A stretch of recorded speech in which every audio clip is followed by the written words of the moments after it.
వినాయక చవితి ఇలా జరిగింది మా అపార్ట్మెంట్లో. ఈరోజు ఒక పాప బర్త్డే కూడా ఉంది. బర్త్డే కూడా కిందనే చేశారు. వాళ్ళ ఫుడ్ ఈరోజు పాప బర్త్డే అని ఫుడ్ కూడా పెట్టించారు. అయితే ఇలా మేమందరం కింద డెకరేషన్ చేసుకొని ఇంకా దేవుడికి ఈరోజు మామూలుగా హారతి ఇచ్చేసి కొన్ని ఫొటోస్ తీసుకొని ఇంకా బర్త్డే స్టార్ట్ చేసేసారు.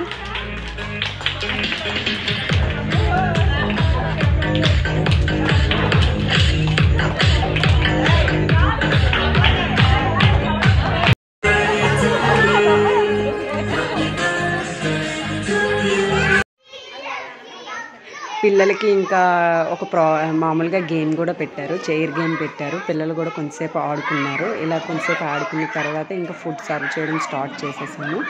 ఇంకా అందరం కూడా ఇంకా ఫుడ్ స్టార్ట్ చేసేసి ఇంకా ఫుడ్ తినడం స్టార్ట్ చేసేసుకున్న తర్వాత అందరూ పిల్లలకి ఇంకా ఫస్ట్ పిల్లలకి పెట్టేసాము. తర్వాత పెద్దవాళ్ళం అలా ఇంకా కొంచెం టైం పాస్ చేస్తూ అలా తింటూ ఇంకా వాళ్ళు ఈరోజు చెప్పాను కదా బర్త్డే బేబీ వాళ్ళు తెప్పించారు అనేసి ఇంకా స్వీట్ అవి దేవుడికి కొన్ని పెట్టేసాము. అవి అయిపోయిన తర్వాత ఇంకా అందరం కూర్చొని అలాగా కొంచెం మాట్లాడుతూ ఇంకా అందరూ ఫుడ్ అలా తింటూ టైం స్పెండ్ చేస్తూ ఉన్నారు. పిల్లలు కూడా ఫుడ్ అయిపోయింది ఇంకా వాళ్ళు ఆడుకుంటున్నారు.